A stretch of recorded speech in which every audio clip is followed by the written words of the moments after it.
Halo semuanya, perkenalkan nama saya Sadrina Maharani Izati dengan NIM 25530110004 dari program studi kimia terapan. Di sini saya akan menjelaskan jawaban ulangan akhir semester Etno Matematika dan Sains.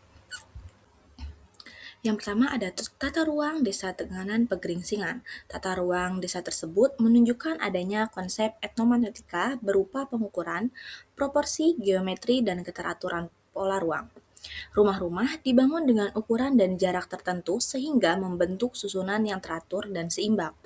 Pengaturan tersebut menunjukkan pemahaman masyarakat terhadap konsep luas tanah dan pembagian ruang.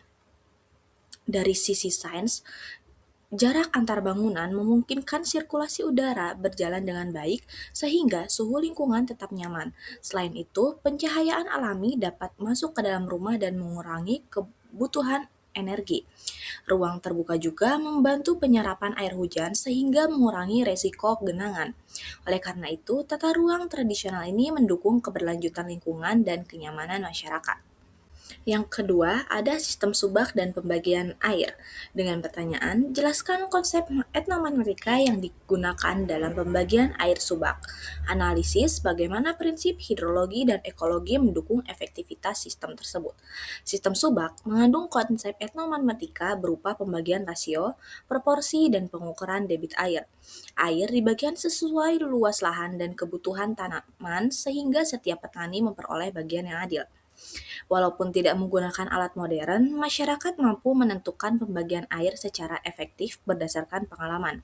Dari sudut pandang hidrologi, sistem ini memanfaatkan aliran air dari tempat tinggi ke tempat terendah akibat gravitasi. Secara ekologi, distribusi air yang merata menjaga kesuburan tanah dan keseimbangan ekosistem sawah. Baik, yang ketiga ada identifikasi konsep matematika yang terdapat pada motif songket. Jelaskan hubungan pola tersebut dengan keterampilan observasi dan kreativitas dalam sains. Kain songket merupakan warisan budaya yang kaya akan konsep matematika.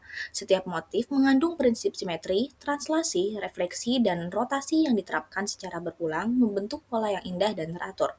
Para pengrajin secara intuitif menerapkan transformasi geometri dalam setiap helai benang, menghasilkan karya seni yang sekaligus merupakan bukti kemampuan matematis masyarakat tradisional. Dari sisi sains, pembuatan songket melatih kemampuan observasi bentuk-bentuk alam seperti bunga, daun, dan hewan yang kemudian ditransformasikan menjadi motif geometris. Integrasi seni dan sains dalam budaya ini menunjukkan bahwa masyarakat lokal telah lama memahami prinsip keteraturan dan estetika secara ilmiah, menjadikan songket sebagai media pembelajaran etnomatematika yang kontekstual dan bermakna. Oke, baik, selanjutnya ada anyaman bambu berbentuk segi enam. Dengan pertanyaan, analisis keuntungan bentuk segi enam dari sudut pandang matematika dan sains, dan bandingkan efisiensi penggunaan bahan jika wadah dibuat berbentuk persegi. Anyaman bambu berbentuk segi enam memiliki keuntungan matematis karena mampu menutupi bidang tanpa meninggalkan celah. Bentuk ini juga memiliki luas yang lebih besar dibandingkan persegi dengan keliling yang sama. Sebagai contoh, bentuk segi enam banyak ditemukan pada sarang lebah karena dianggap efisien. Dari sisi sains, struktur segi enam mampu mendistribusikan beban secara merata sehingga lebih kuat dan stabil. Akibatnya, wadah dapat menampung hasil panen lebih banyak dengan penggunaan bahan yang relatif sedikit.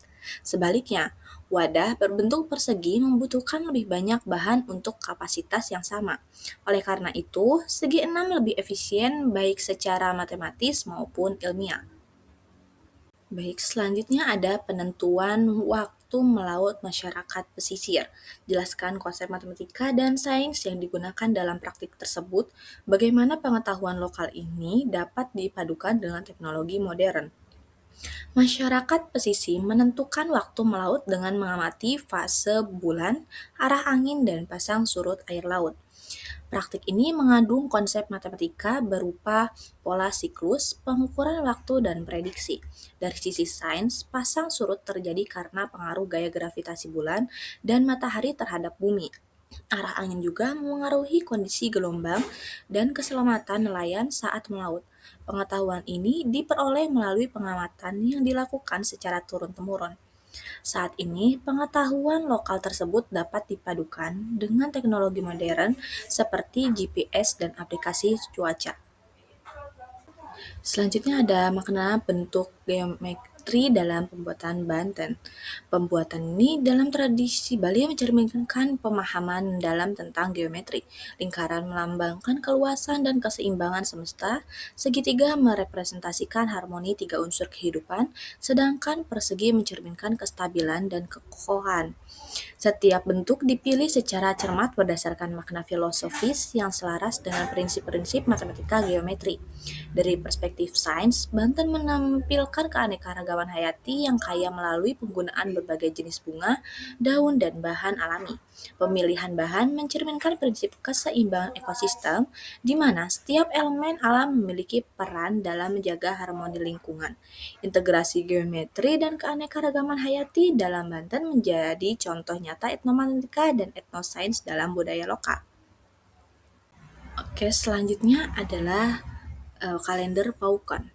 Jelaskan konsep matematika yang terdapat dalam sistem Paukon, analisis kelebihan dan keterbatasannya jika dibandingkan dengan kalender pertanian modern.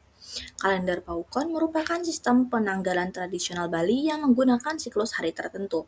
Konsep matematika yang terdapat di dalamnya meliputi pola bilangan, kombinasi, dan pengulangan siklus waktu. Masyarakat menggunakan Paukon untuk menentukan hari baik bercocok tanam dan kegiatan lainnya. Kelebihan sistem ini adalah sesuai dengan budaya lokal dan mudah dipahami masyarakat. Namun, Paukon tidak mempertimbangkan data ilmiah seperti curah hujan dan perubahan iklim. Kalender pertanian modern lebih akurat karena menggunakan data meteorologi. Oleh sebab itu, Paukon dapat digunakan bersama informasi ilmiah agar hasilnya lebih optimal. Baik, selanjutnya ada desain lumbung padi tradisional. Lumbung padi tradisional dirancang dengan konsep bangun ruang yang cermat. Atap tinggi berbentuk pelana atau joglo menciptakan ruang udara luas di bagian atas, berfungsi sebagai ventilasi alami yang menjaga sirkulasi udara tetap lancar. Desain miring pada atap mempercepat aliran air hujan sehingga air tidak menggenang dan merusak struktur bangunan. Fondasi panggung menjauhkan lantai dari tanah lembab, mencegah masuknya hama dan air. Secara sains, desain ini mendukung stabilitas suhu di dalam lumbung. Pertukaran udara yang baik mengurangi pertumbuhan jamur dan serangga yang dapat merusak padi. Ventilasi alami menjaga kadar kelembapan tetap rendah sehingga padi dapat tersimpan lebih lama. Integrasi geometri bangun ruang dan prinsip fisika udara dalam arsitektur tradisional ini mencerminkan kearifan lokal yang selaras dengan ilmu pengetahuan modern. Selanjutnya ada tanaman sebagai indikator musim hujan. Penggunaan tanaman sebagai indikator musim hujan merupakan bentuk pengetahuan sains berbasis budaya. Pengetahuan ini diperoleh melalui pengamatan berulang terhadap perubahan yang terjadi pada tanaman sebelum musim hujan datang. Misalnya, munculnya bunga atau tunas tertentu sering dianggap sebagai tanda perubahan musim. Dari perspektif sains, respon tanaman terhadap perubahan musim dapat diuji secara ilmiah melalui analisis data fenologi, kadar air tanah, dan intensitas cahaya. Integrasi antara pengetahuan budaya lokal dan metode ilmiah modern membuka peluang penelitian yang kaya, sekaligus memperkuat relevansi etnosains dalam pendidikan sains kontemporer. Selanjutnya ada ukiran Bali dan transformasi geometri. Ukiran Bali banyak memanfaatkan transformasi geometri seperti translasi, refleksi, dan rotasi. Translasi terlihat pada pengulangan motif yang sama secara berurutan, refleksi terlihat pada pola yang simetris terhadap suatu garis, sedangkan rotasi terlihat pada motif yang berputar terhadap titik tertentu. Keteraturan pola tersebut menciptakan nilai estetika yang tinggi karena terlihat harmonis dan seimbang. Selain itu, pola yang berulang memudahkan pengrajin dalam proses pengerjaan. Hal ini menunjukkan bahwa matematika berperan penting dalam seni ukir tradisional. Selanjutnya, ada analisis proses pembuatan pewarna alami dari sudut pandang etnosains dan jelaskan reaksi atau prinsip kimia yang terlibat dalam proses pewarnaan alami. Pewarna alami diperoleh dari bahan-bahan seperti daun, kulit kayu, dan bunga yang mengandung pigmen aktif. Pigmen utama yang digunakan meliputi antosianin dari bunga dan buah berwarna merah ungu. dan flavonoid. Proses ekstraksi dilakukan menggunakan air panas yang membantu melarutkan pigmen dari jaringan tanaman secara optimal. Setelah ekstraksi, pigmen berinteraksi dengan serat kain melalui ikatan kimia. Untuk memperkuat daya rekat pigmen pada serat, digunakan mordan seperti tawas. Tawas membentuk jembatan kimia antara pigmen dan serat kain sehingga warna lebih tahan lama. Proses ini merupakan contoh nyata penerapan ilmu kimia dalam tradisi pewarnaan tekstil lokal. Oke, baik. Selanjutnya ada eh, konsep matematika yang digunakan untuk memperkirakan hasil produksi garam dan analisis prinsip fisika yang mendukung proses tersebut. Baik, di sini ada konsep matematikanya, pengukuran luas tambak meter persegi untuk menentukan kapasitas produksi dengan rumus volume air laut sama dengan panjang dikali lebar dikali kedalaman. Laju penguapan dihitung berdasarkan luas permukaan dan waktu. Contoh perhitungannya yaitu luas tambaknya 100 meter persegi, kedalaman air 0,1 meter, volume airnya 10 meter kubik, dan hasil garamnya 350 kg. Rasio sama dengan 35 kg garam per meter kubik air laut. Oke, dari aspek fisika, panas matahari meningkatkan energi kinetik molekul air sehingga terjadi penguapan. Angin mempercepat perpindahan uap air ke atmosfer sehingga proses pengkristalan garam berlangsung lebih cepat. Selanjutnya ada analisis konsep pengukuran, arah, dan geometri yang digunakan dalam penentuan orientasi bangunan. Jelaskan dampaknya terhadap kondisi lingkungan dan kenyamanan penghuni.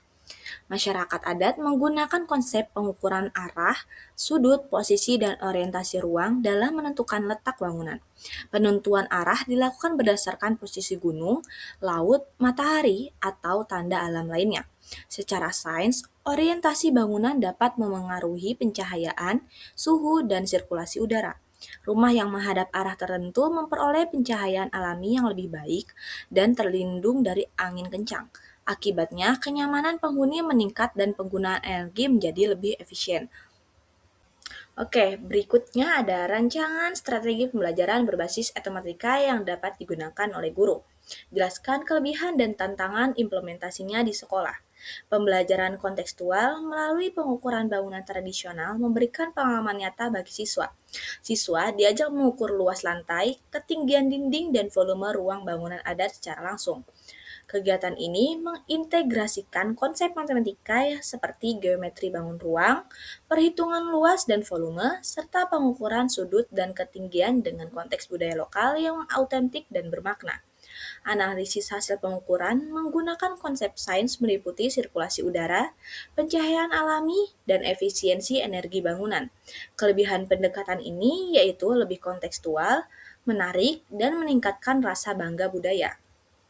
Tantangan yang dihadapi antara lain keterbatasan waktu pembelajaran, minimnya sumber belajar berbasis budaya lokal, serta kesiapan dan kompetensi guru dalam mengintegrasikan etnomatematika ke dalam kurikulum. Baik, yang terakhir ada etnomatematika dan sains dalam pendidikan. Integrasi etnomatematika dan sains dalam pembelajaran membuat konsep matematika dan sains lebih bermakna bagi siswa. Dengan mengaitkan materi pembelajaran pada budaya lokal seperti arsitektur adat, sistem subak, dan motif kain tradisional, siswa dapat memahami konsep abstrak secara kontekstual. Pendekatan ini juga meningkatkan motivasi belajar dan rasa bangga terhadap budaya lokal, sehingga identitas budaya tetap terjaga di tengah perkembangan zaman. Pembelajaran berbasis budaya lokal mendorong pengembangan kemampuan berpikir kritis dan pemecahan masalah. Siswa diajak menganalisis fenomena budaya secara ilmiah, mengembangkan kreativitas, serta menghubungkan kearifan lokal dengan ilmu pengetahuan modern. Dengan demikian, etnomatematika dan etnosains berperan penting dalam menciptakan generasi yang cerdas, berkarakter, dan mencintai budayanya sendiri. Baik, sekian presentasi dari saya tentang jawaban ulangan akhir semester Etnomatematika dan Sains. Kurang lebihnya mohon maaf. Terima kasih.